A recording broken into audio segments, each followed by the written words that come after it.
You're having fun with us, everybody, so far. We're going to keep going here with more good reads. Chapter 8, Local Tactics. And Michael, I just want to read something really captured well what this chapter is about. The story takes us back to the whole Milpitas community.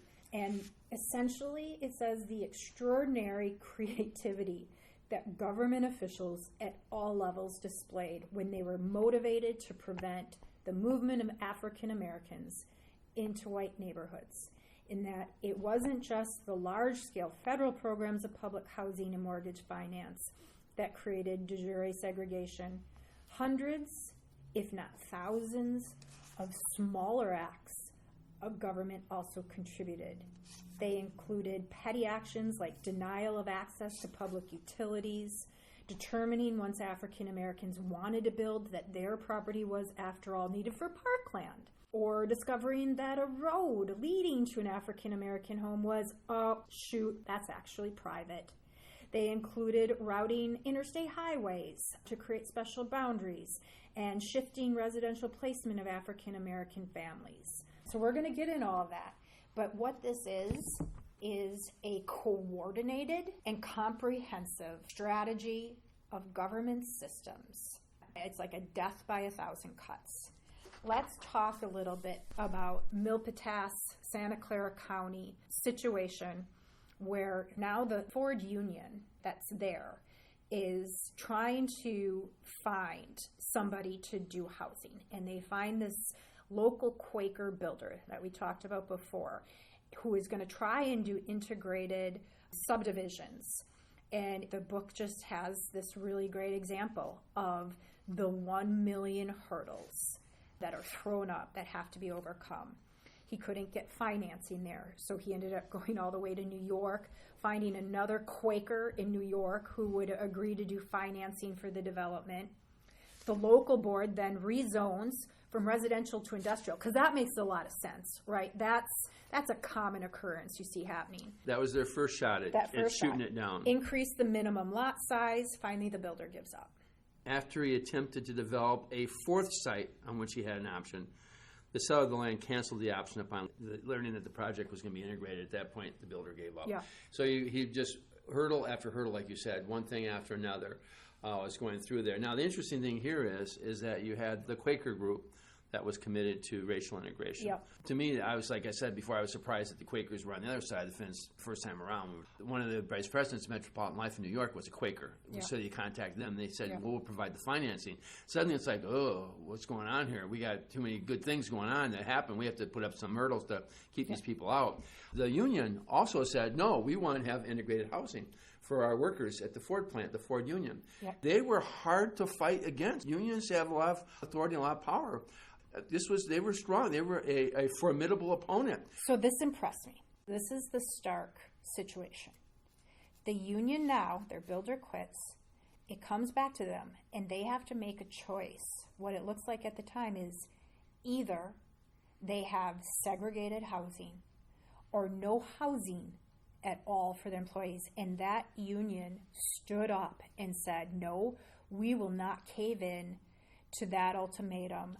We will not support any developers who do not commit to creating integrated housing. And what that reminded me of, Michael, was the saying that I hold tightly to, is that all it takes for evil to win out is for good men to do nothing. In the reverse of that, though, what gives me hope is all it takes to overcome something evil and wrong and unjust at times is for just a few good men to stand up and do the right thing. In this case, they said, I underlined this section, although the membership was overwhelmingly white, the union adopted a policy that it would support only developers that would commit to integrated housing. Yeah, predominantly white, but they would not sell out their black coworkers. And that's the thing. I think that one of the things that happened during World War II, we talked about the fact that because of World War II, we had this great migration of black workers into the North and into the West because we needed them to support the war effort. Yep. And that blacks and whites for the first time ever were working side by side. And I think what happened in that situation is white workers realized that the black worker next to them was just as good a worker as they were. Another human being. And I think that's the situation there was. Yep. With the union, they realized these are people just like us. They need a place to live. This guy can't drive 100 miles round trip every day to get to and from work when I have to drive 2.5 miles down the road. It's not good for them, but it's also not good for us. It's not good for anybody. I have to rely on this guy to do his job so that I can do my job. I think that had a strong impact on that type of... It didn't have a strong enough impact, perhaps, but it had a very strong impact on that. I always thought it was interesting, too, I underlined this, that the project that they were looking to support was called Agua Caliente, which means hot water. And that's exactly what they found out they were in. They were in hot water. Ultimately, the Agua Caliente project failed, but it merged into a different project that was successful. So they find another developer to do the project, but then the neighboring all-white segregated developer nearby gets wind of it, and that developer gets the council to change the sewer fee and increase it by over 10 times the original amount. And then the book talks about steering. So then the local mayor / real estate agent claimed that the, quote, Negroes, well, they told him that they didn't want to live where they weren't wanted. So he was just deferring to those customer wishes by declining to show them properties in the city. And eventually these competing developers end up wearing each other out, essentially, back and forth with this. And they both end up selling their projects to what is now a third developer recruited by the union.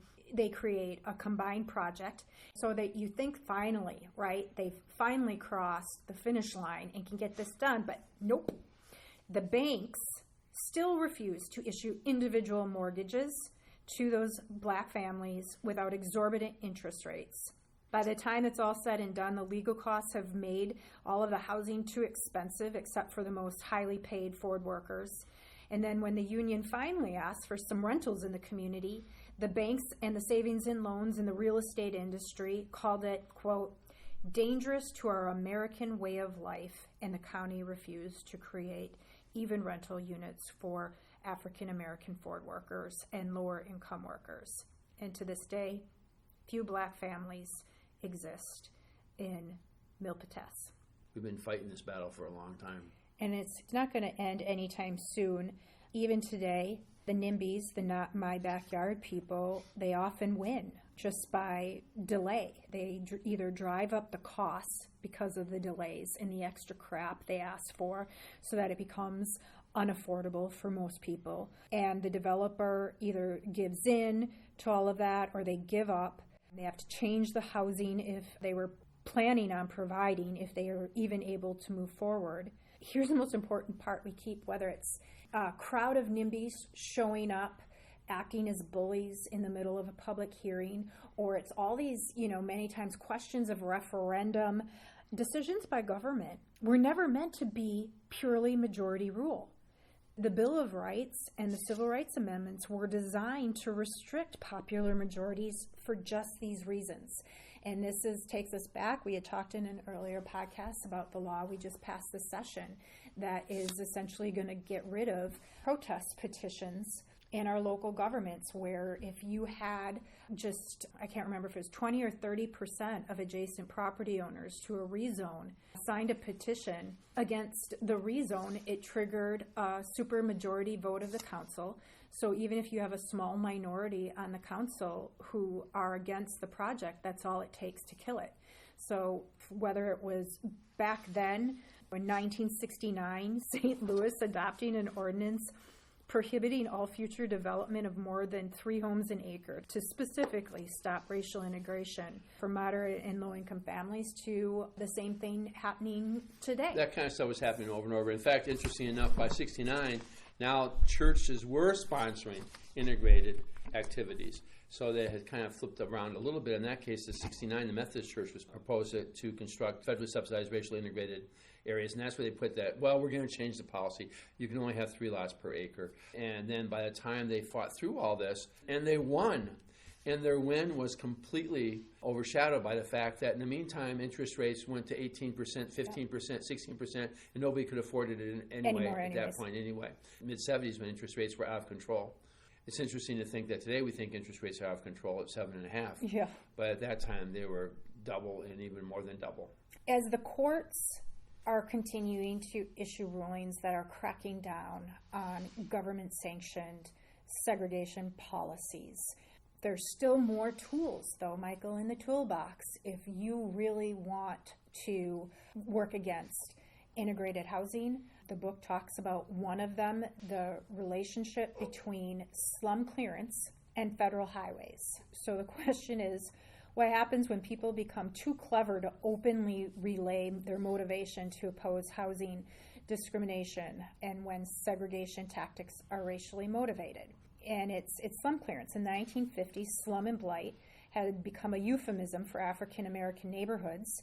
And in an effort to clear the slums away, because, I mean, my goodness, that is what we all ultimately, that's the solution. Let's just get rid of the slums away from especially our downtown commercial areas. Well, it begins through the location and construction and expansion of federal highways, because that's for the good of all. Again, what is best for the majority is what's best. And whatever collateral damage happens. But it's even better when that collateral damage is getting rid of this other little pesky problem for you.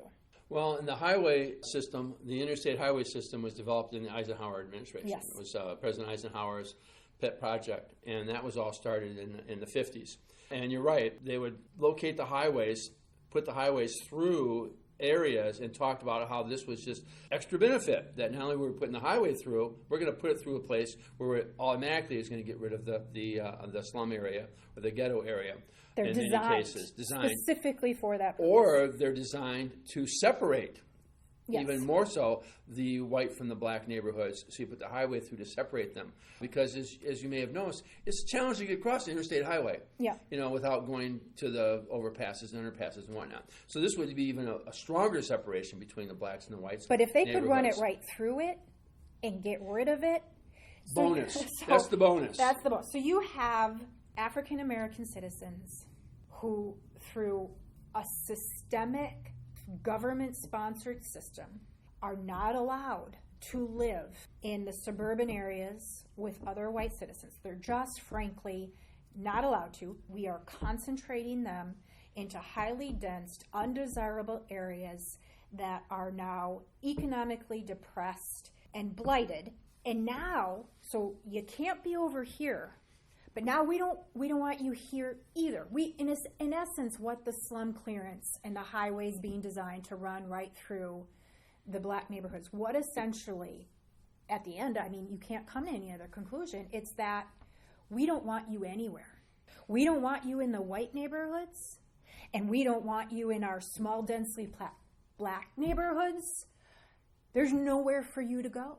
The government has used, and again, this is the one of the factors of the de jure segregation, is they've used condemnation and eminent domain in many, many cases to either discourage or prohibit people from developing integrated neighborhoods, or eminent domain with the highways through eminent domain, condemning areas, put the highway through. With eminent domain, they have to pay value, but the value doesn't cover their relocation costs, doesn't cover getting them into a different area. It's like, well, we're going to pay you for the value of your property, but going through these neighborhoods, the value of those properties were very, very low as far as they were considered. I don't think there was that requirement back then even. It was just get out. And many times who owned the property wasn't even the families anyways. We went through that. They're renting. They're renting. In many cases, they're renting. So they're not getting compensated. There's no relocation They talked about giving them relocation costs and decided that would make the highway development too expensive. So they weren't going to be able to do that. And you're right, most of these people were renting anyway. So they weren't the ones that were getting the cost of these things. One of the things they didn't mention here, they did talk about Hamtramck, which is a Polish community surrounded by the city of Detroit, where they... You would know that, I don't. Well, I would know that because I grew up in Detroit. And Hamtramck was a very, very famous Polish community. However, when they put the Chrysler plant in there. That's what I was going to say. Is that the Chrysler That's plant? That's the Chrysler story? plant. Okay. And then the Chrysler Freeway was a spur off of I-75, Chrysler Freeway in Detroit, that would service that Chrysler plant and also provide access. But that basically took out all the black areas of Hamtramck. 4,000 families. 87% of them are black. And because Hamtramck was mixed. Detroit's has been a very racially mixed environment for a long time anyway. Hamtramck was predominantly Polish. It was a Polish community. But there were black sections of it, which were decimated by the factory and also by the highway. There was another situation, too, and I don't know what happened with the Chrysler plant, but when General Motors wanted to expand into an area of families-owned property, it was an integrated area, very much an integrated area, a lot of black families that owned properties in an area of a neighborhood. And General Motors wanted to put a plan. This would have been probably in the 80s when this happened. They couldn't buy everybody out. So they asked the city to use eminent domain, which would be, we're going to displace these private citizens for the benefit of our corporation. In many cases, eminent domain under those circumstances is denied because they said we can't use eminent domain in condemnation for the benefit of another private citizen to get rid of these people. Well, we did it for Foxconn. We did it in General Motors in Detroit, hand in hand. If the GM wants it, Detroit was going to go for it. Maybe not today, but at that time, that was the case. Good for GM was good for America was actually an actual saying that they had back then. So they displaced all these families, hundreds of families, so that they could put a plan in. And again, that was the jury, that was the government stepping in and doing that. Now, they tried that same thing locally in Kimberly with the expanded paper plant. They had like one guy that wouldn't sell, and they said, you need to step in here and move this guy so that we can expand our plant. They went, no, that's not the way it works. So in that particular case, locally, we went the other way with our eminent domain under those circumstances. And when the guy eventually passed away and the kids sold and everything was worked out that way, but then General Motors, they said, we need this. Detroit said, we'll do it. We'll do it. We'll do it. So 12 years after this whole interstate highway system designed to decimate the black neighborhoods, 12 years into that, the court declares that HUD knew what they were doing and ordered remedy. That the remedy to this was construction of new housing in the city only for those displaced families. But few were found because most had no choice but to move away and locate into other Detroit ghettos. There were many Detroit ghettos for them to relocate into. But a highway was coming for them soon. But you're right. But the fact is that they just became more and more overcrowded and continued to create more and more problems. We have to keep in mind the highway system wasn't designed to displace people. Oh, yes, it was. Well, the highway system... It was specifically designed for that purpose, the book says. Well, I disagree that that's what it was designed for. I think what they did was, like, we're going to put these highways through. Where should we put them? Let's put them through here. Yes. So we'll kill two birds with one stone. Exactly. So we didn't build the highways to displace people. We decided that we're going to build a highway anyway. Let's put it through here. Yes. Because that's where it's going to have the least impact on, we're splitting hairs. The highway system was to improve infrastructure, but the design and placement of them was very much designed. Well, we can displace these more expensive homes owned by white people, or we can displace these homes that are just rental properties that black people live in, so we're going to go through here. Yeah. And their argument is, well, that has the least impact. Oh, it impacts people no matter how you look at it. But it wasn't just least impact. They really wanted to get rid of it was also the to get rid of the neighborhoods. They give tons of examples of these highways. There's Florida, where African American communities, they had another option. They could have used abandoned railways, but that doesn't have the secondary benefit of getting rid of an African American community of 40,000 and reduce it down to 8,000 like they did. Yeah. New Jersey, 3,000 low-income housing units were destroyed from 1963 to 67. Los Angeles Freeway, 1954, destroyed the city's most popular and populous black middle-class area called Sugar Hill. And then the Eisenhower administration, 1954, they say, you need to start compensating, and they object to that, saying that it would run off the cost of the highway too much because it was already predicting displacing 100,000 people per year. Yep. And then in 1965, the federal government begins requiring new housing to be provided for those forced to relocate from highway construction. But by then, the interstate system is nearly complete. It was almost finished at that point. So this idea of compensation, I mean, my saying, it's like my saying, and a simpler version is, if you can't afford to tip, then you can't afford to eat out. And if you can't afford to compensate people and treat them fairly and justly to do something, then I guess you can't do it, or you have to do less of it, or you're going to have to raise taxes. But the answer to it isn't, well, we'll just let a population of people who have no power and no financial ability to fight for their rights, we'll just go through the path of least resistance and not pay the true costs of what we want to do. I like your analogy. You can't afford to tip, you can't afford to eat out. You Yep. can't afford to compensate these people for Yep. the fact that you are going to Take their displace property. them, And displace then them. you can't afford to put the highway through. Yep. The attitude for so long was consequences be damned. We're just going to do this. Consequences be damned. Or they actually liked the consequences, quite honestly, because there was no bill to pay for the action. So everyone, we're wrapping up here. If you're not already angry or depressed, we've got one more for you. It's another tool that they have in their toolbox, and it's using schools. So before the 1954 Brown versus Board of Education decision, communities also were able to create segregation by simply placing the only African American school, again, remember, separate but equal, the only African American school in the designated African American neighborhood or slum, with no transportation for black students if they lived elsewhere. So if they were able to escape the ghetto, if they were able to maybe find a more integrated, stable neighborhood and start maybe even owning their home or building some wealth, because there's no transportation, so for their kids to get an education, they have to move back. So we are again finding ways to destroy strong, middle-class, stable, integrated neighborhoods because we just don't like that. 1928, Austin, Texas. Once all the black people, this is their plan, were located to the east side through their various tactics, school placement, etc., then they get them all there, they entice them there, and then they start reducing services. Roads, sewer, transportation shut down. They start locating industrial uses there. It was a separate black neighborhood that they made nice to entice people there, built a new school. But we don't want it to continue to do well. After the fact, once we get them all there, let's turn it into another slum, and then all the banks will be able to say, see, issuing money to black people is a poor economic risk. I graduated high school in 1968. 1969 was basically when they started doing busing to move the inner city black families, black children, into the suburban schools and vice versa. Ironically, one of the things that people argued, by 1969 you really couldn't argue, I don't want my white children sitting next to black kids in school. That would not be a good social argument to make. So they talked about how they shouldn't have to sit in a school bus for an hour every day to get from one school to another.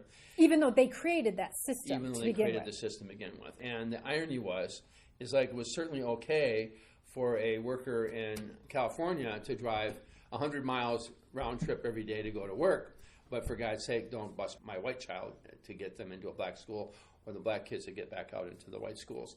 The busing situation was not really liked by anybody. It wasn't really liked by the black families or the white families, either one, because they didn't want their kids to spend half their school day on a bus going somewhere. But the alternative was, then we need to improve the schools. We need to establish integration. We need to open up the borders to black family. And by 69, we were seeing fewer restrictions with regard to loans and things like that, but it was still happening. And it was, like you said before, it's the systems. It was systemic.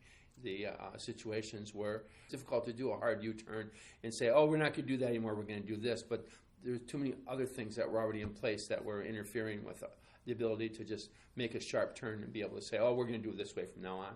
And that wasn't happening. It couldn't happen. It was conspiratory.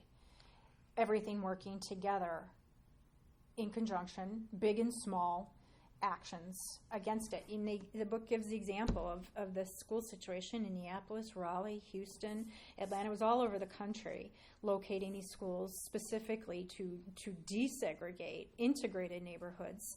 Right. And the thing of it is, looking at it today, Michael, this is America. It's home of the free and the brave, and the ability to the land of prosperity, where you can pursue life, liberty, and happiness, and all you have to do is just work hard and make good decisions, and you have all the opportunity, right, in the world to be able to better your life and yourself. And at the end of the day, where that all starts, so much of your future is from the time you enter kindergarten and on. The education that you get is going to have a tremendous influence on all of your other options, all of your other decisions moving forward. We have a system still to this day. How are our schools funded? Yes, there's federal money. Yes, there's state money. But the vast majority for most schools, especially around here, where they get their money is the property tax. And how much your house is worth and the desirability of your home is in large part, realtor community, dictated by what? What school district you're in. And if you're in a wealthier school district, you're going to have a better school.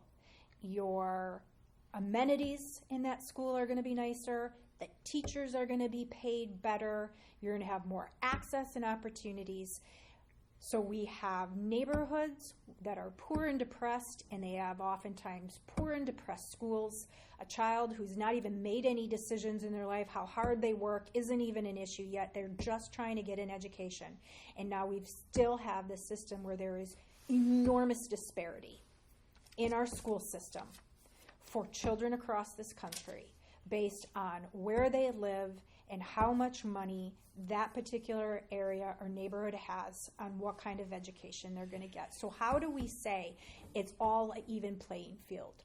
That every person in this country all starts out with the same opportunity when we have, right from the beginning, school systems that make sure that there is not equal opportunity. One of the perhaps unintended, although predictable perhaps at that time, maybe not considering it was the 50s and 60s when most of these highways were built, but one of the consequences that occurred when you built the highways through the low-income areas, you displaced the families that lived there, but you also ended up with low-income and black ghettos along the highways as well, is the fact that all of the fumes contained lead in the 60s, and lead poisoning has a tremendous impact on brain functioning, and that they found that there was a high level of lead poisoning in children that grew up along the interstates. Oh, yeah.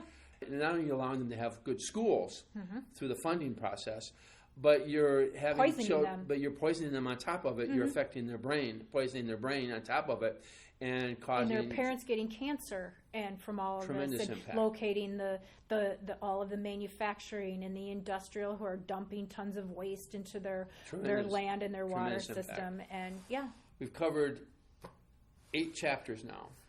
We have 4 chapters left. Yes. 2 more sessions to talk about the book, and then a final session to wrap things up.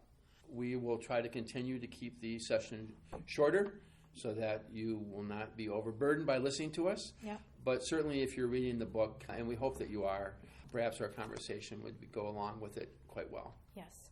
And hang in there with us. This isn't easy information to digest and to process. But it's not being taught in our schools, that's for sure. So we've got to talk about it. And one of the things that we've heard a million times in our lifetime is those of us who ignore the history are doomed to repeat the history. Well, they don't care, though. Repeat it all. Yes, we want to repeat it. We like the system. That's part of the problem, too. Thanks for listening. Thanks, everyone.